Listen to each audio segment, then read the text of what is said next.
Live from New Delhi, you're watching DD India Live, India's voice to the world. I'm Preeti Kaur. Coming up in the next 30 minutes. Russia vows revenge after Ukraine kills chemical weapons chief Igor Kirillov in Moscow. Gaza ceasefire talks gain momentum. Israel, US and Hamas guardedly optimistic. Canada's leadership crisis deepens. Opposition members in Parliament call for Prime Minister Trudeau to step down.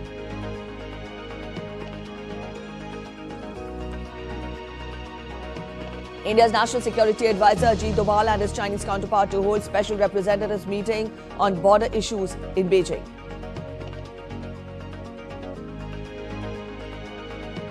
France imposes nighttime curfew on cyclone hit Mayotte. President Macron to visit affected areas on Thursday.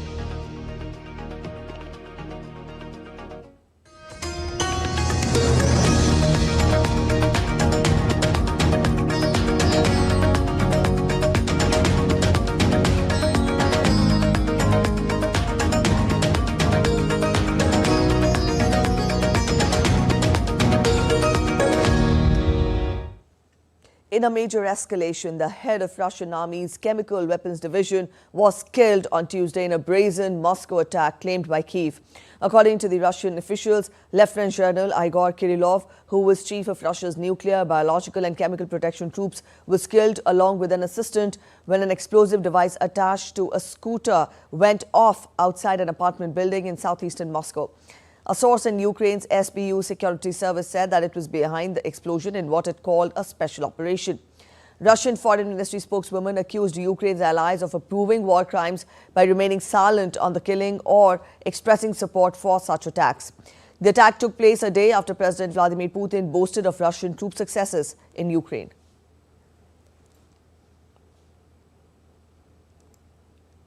Meanwhile, Dmitry Medvedev, deputy chairman of Russia's Security Council, said that the Ukrainian leadership would face imminent revenge for killing of a top Russian general.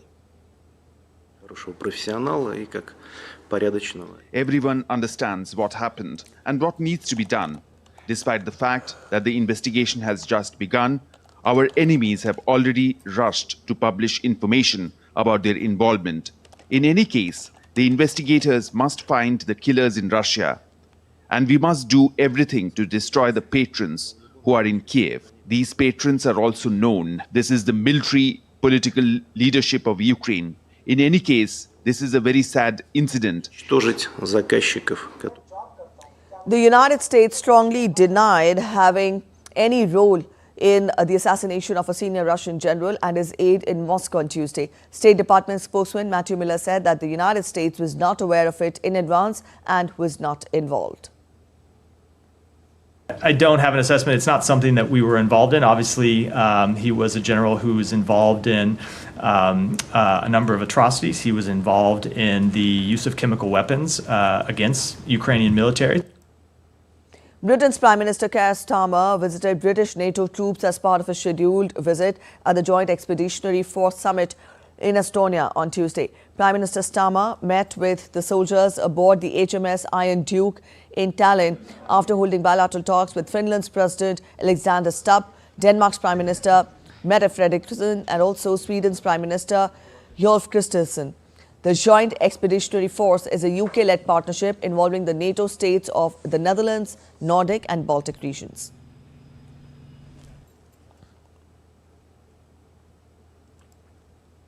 An agreement to halt the 14-month-old war in Gaza and free hostages held in the Palestinian enclave could be signed in the coming days, with talks in Cairo making progress. Negotiators have sought three-phase Gaza ceasefire plan. The U.S. administration, joined by mediators from Egypt and Qatar, has made intensive efforts in recent days to advance the talks before President Joe Biden leaves office next month.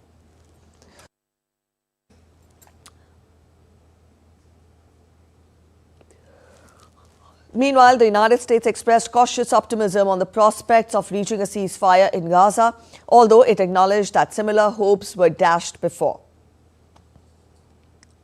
I don't have an assessment. It's not something that we were involved in. Obviously, he was a general who was involved in a number of atrocities. He was involved in the use of chemical weapons against Ukrainian military.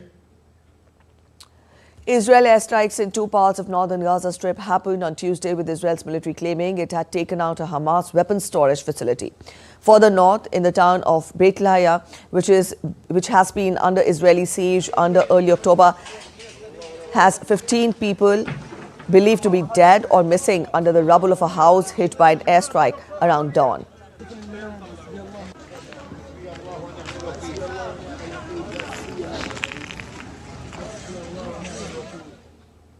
Former Israeli hostages who were released in a ceasefire deal a year ago held a presser in Tel Aviv, pleading for a comprehensive deal while their loved ones who are still held captive in Gaza.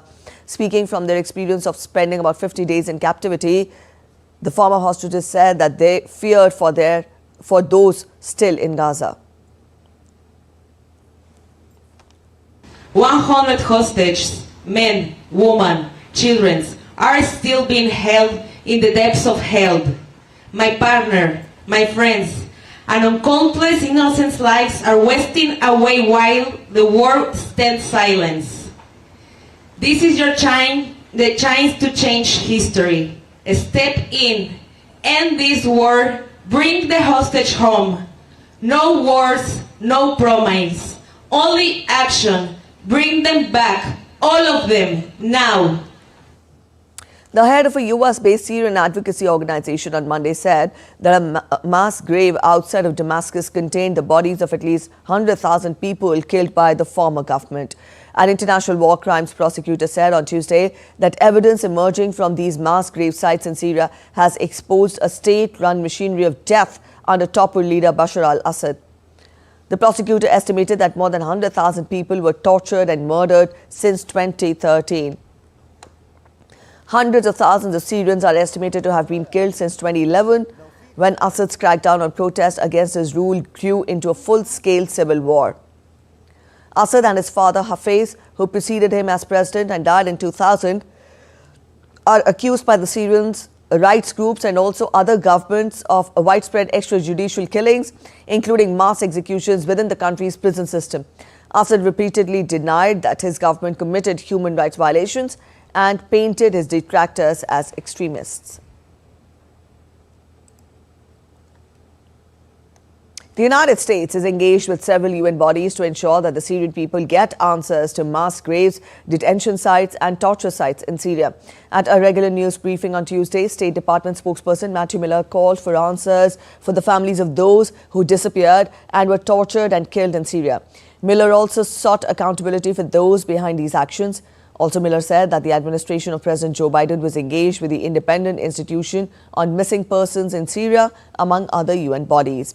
Meanwhile, the head of a UN investigative body has written to Syria's new authorities to engage with them and to travel to Syria to secure evidence that could implicate top officials of the former government.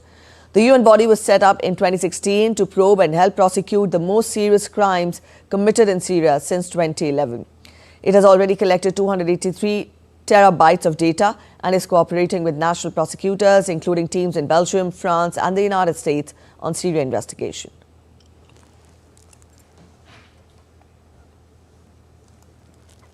The United Nations pushes for Iran nuclear deal talks, saying that time is of the essence. The aim is to urgently work to restore a 2015 deal that lifted sanctions on Tehran in return for restrictions on its nuclear program, warning that its success or failure matters to all of us.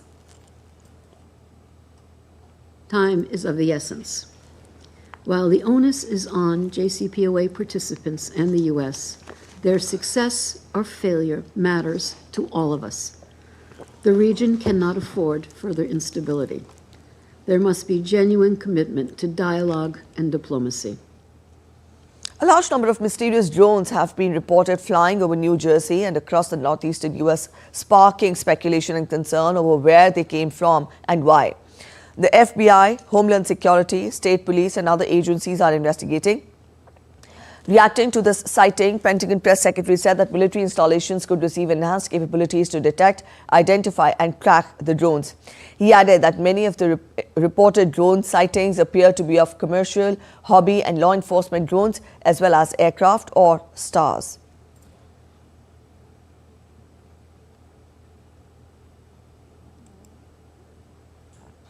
Police in Wisconsin continue to interview friends and family and examining the online presence of the 15-year-old girl to determine what drove her to open fire at her private Christian school.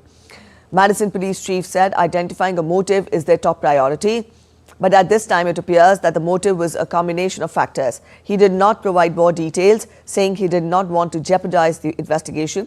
Investigators are examining the girl's cell phone, computer and online posts, as well as looking into verifying a possible manifesto that the shooter may have left behind. On Monday, the suspect killed a fellow student and a teacher before taking her own life. School shootings have become a near daily occurrence in the United States, with 322 of them this year.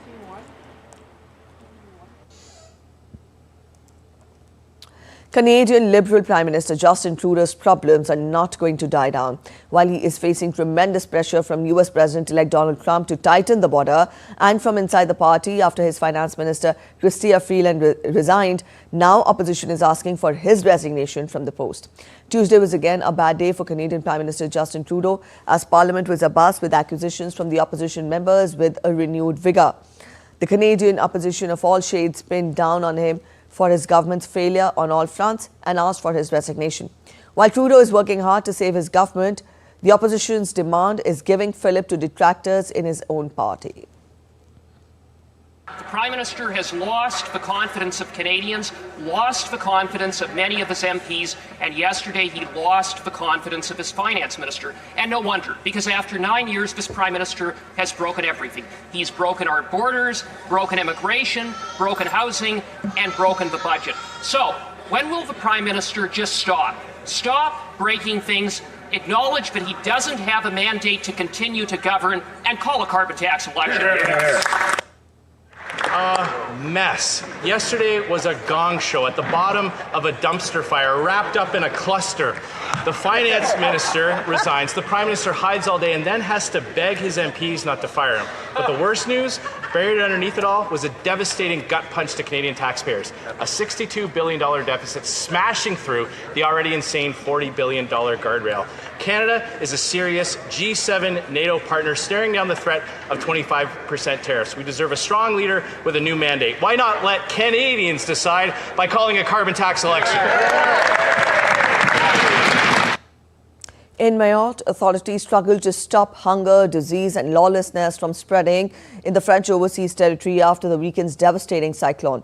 French officials said the thousands could be dead in Mayotte, which took the strongest hit from Cyclone Chido. The storm laid waste to large parts of Indian Ocean archipelago before striking the African mainland. Essential goods, medical and technical staff and police arrived via an air bridge.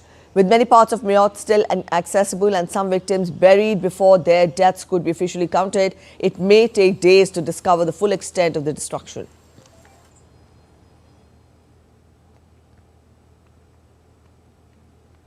Rescuers in Vanuatu on Wednesday searched for people still trapped after a 7.4 magnitude earthquake struck the Pacific nation's capital, Port Vila, on Tuesday, killing 14 people. A Red Cross official said on social media platform X, citing the Vanuatu government, that at least 200 people are being treated for injuries at the capital's main hospital and other medical centers, with 14 confirmed deaths. Meanwhile, an earthquake of magnitude 6.1 has struck the Vanuatu island on Wednesday. This is the second quake to hit the tiny Pacific nation in 24 hours, the GFZ German Research Center for Geosciences said. Caretaker Prime Minister Charlotte Salwin said that a National Disaster Committee has declared a state of emergency and imposed a curfew for 7 days in the worst affected areas. International assistance has been sought.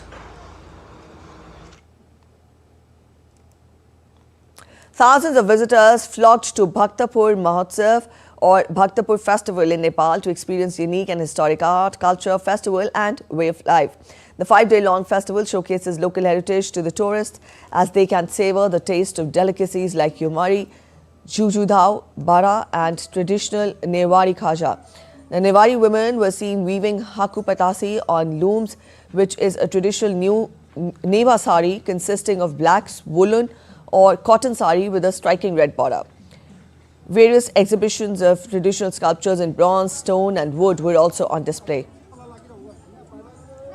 Tourists dotted around the podium of cultural dance performances where artists performed Barahi and Lakhi dance.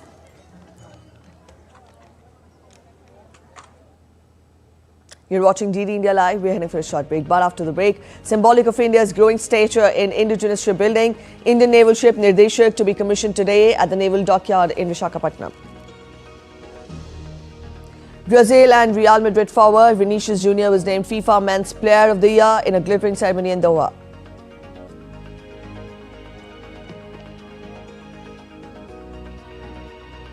Performers from Australia's circus troupe enthralled passers-by in London. How? We tell you ahead.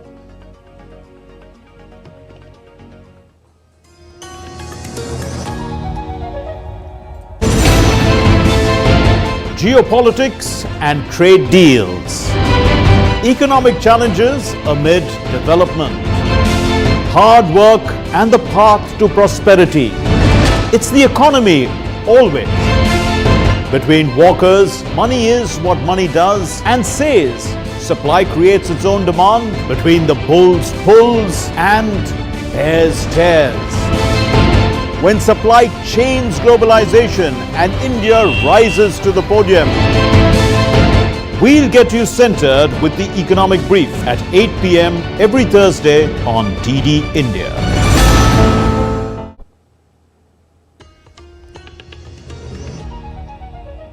Welcome back after the break. You're watching DD India Live. Let's continue getting you more updates. India and China will hold the Special Representatives Dialogue on the boundary question in Beijing on Wednesday. India's National Security Advisor and Special Representative on the India-China boundary question, Ajit Doval, will hold the 23rd meeting of the Special Representatives with his Chinese counterpart and Minister of Foreign Affairs of China, Wang Yi, in China. The two special representatives will discuss the management of peace and tranquility in the border areas and explore a fair, reasonable and mutually acceptable solution to the boundary question. The last round of special representative dialogue was held in New Delhi in December 2019.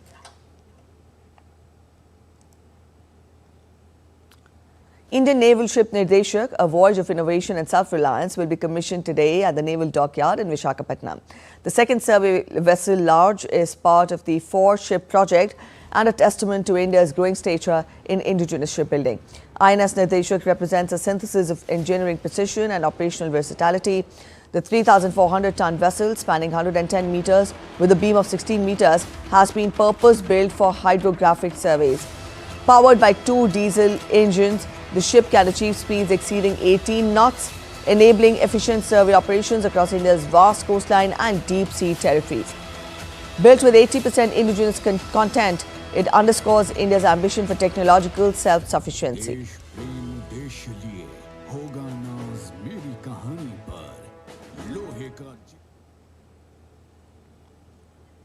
Assam, with its vast network of rivers, is prone to natural disasters like floods and erosion. The flood-prone area of the country as a whole stands at about 10.2% of the total area, but flood-prone area of Assam is 39.58% of the state's total area. This year, an embankment in Hatibonda area was breached in Tengaghat, a small town in Dibrugarh. This led to massive bank erosion. A detailed report by our correspondent Subina Roy from the remote village of Dihing Kinar, Nepali Gaon, where the villagers talk about their concerns. Buri Dihing is one of the largest tributaries of Brahmaputra, which is about 380 kilometers. It originates in the Patkai Hills in eastern Himalayas and flows through Upper Assam.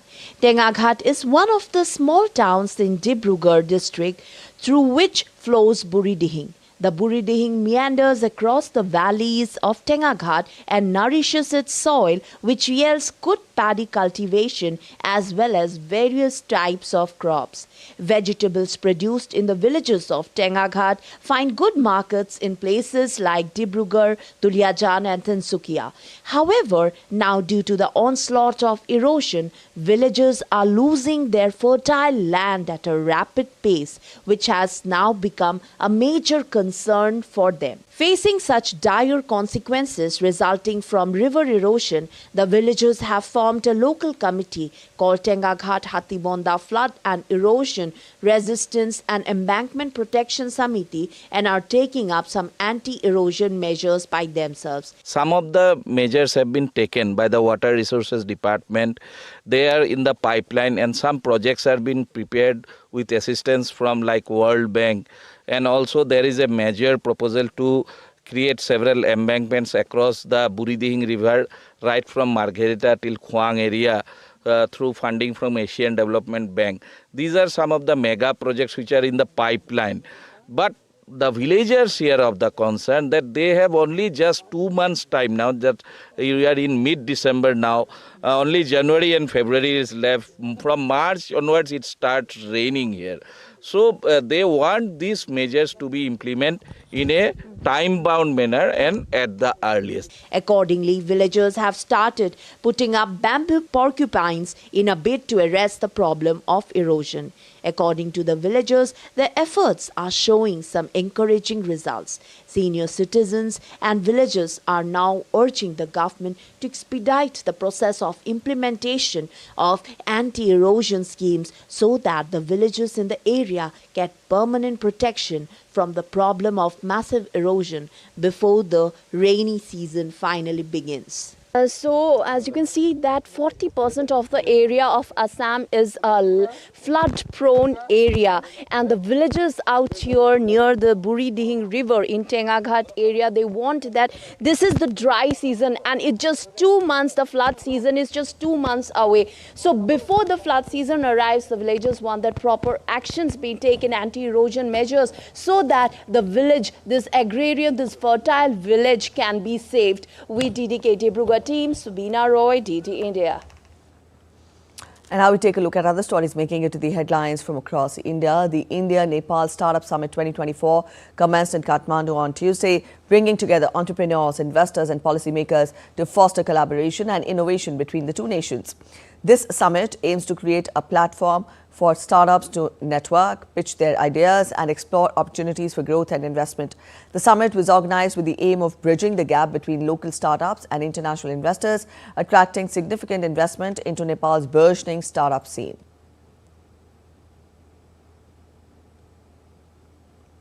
Residents woke up to a chilly, windy morning and a foggy morning as well on Wednesday. Met Department has issued a yellow alert warning of moderate to dense fog in the morning with shallow fog or smog likely in the evening and night. The day is expected to remain partly cloudy.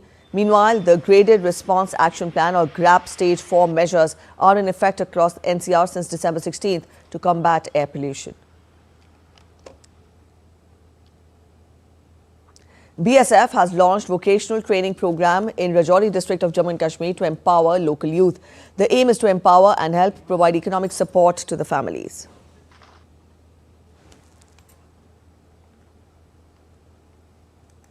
And now we get to updates from the world of business. Niti Aayog, in collaboration with the University of California, Berkeley and Indira Gandhi Institute of Development Research, held a 2-day-long international workshop on India's multiple transitions, financing a big investment push that culminated in Mumbai on Tuesday. Suman K. Berry, Vice Chairman, Niti Aayog, in his inaugural remarks, talked about India's dependence on forest resources and how this can be positively tapped while reducing carbon. India, in its nationally determined contributions, has talked about protecting a carbon sink, a lot of which is represented by its forests. While it's still early days, it may in time become possible for the heavily forested states seek to monetize the value of their forest resources. Where we are today and linking it up with climate change, there are fresh ideas and opportunities that might well attract foreign investment, not just domestic investment, to valuing our forests, what's called avoidance of climate change, and then also, if you like, removal of carbon by adding to forest plantations. The international workshop also saw participation of Dr. Donald Hanna, acclaimed academic from University of California, Berkeley. And now we turn focus to sports. Brazil and Real Madrid forward Vinicius Jr. was named FIFA Men's Player of the Year in Doha. The Brazilian won the award ahead of Spain midfielder Rodri and England's Jude Bellingham. Vinicius scored 24 goals in 39 appearances across all competitions to help Real Madrid clinch the La Liga and Champions League trophies. While Spain and Barcelona midfielder Aitana Bonmati bagged the Women's Award for the second year in a row. Bonmati helped her club to a domestic treble wins last season, in which Barcelona also retained the Champions League. Carlo Ancelotti of Real Madrid won the Best Men's Coach Award after the Italian led his club to the League and Champions League wins last season. All right, with that, we end this edition of DD India Live. But before we go, we'll leave you with these visuals from London, where performers from Australia's circus troupe gave passers-by a taste of their upcoming duck pond show. The mesmerizing fusion of grace and acrobatics was a joyous reimagining of the Swan Lake and the ugly duckling in circus.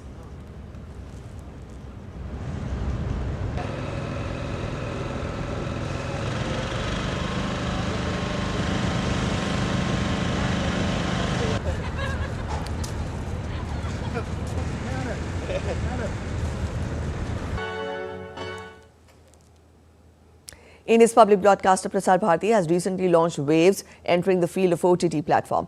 Waves provides a complete infotainment ecosystem to digital media and OTT audience. If you also want great content for free, then download Waves today. We'll be back with more news as it breaks here on DD India. I'm Preeti Kaur signing off, and from all of us at In Delhi, thanks for watching DD India Live.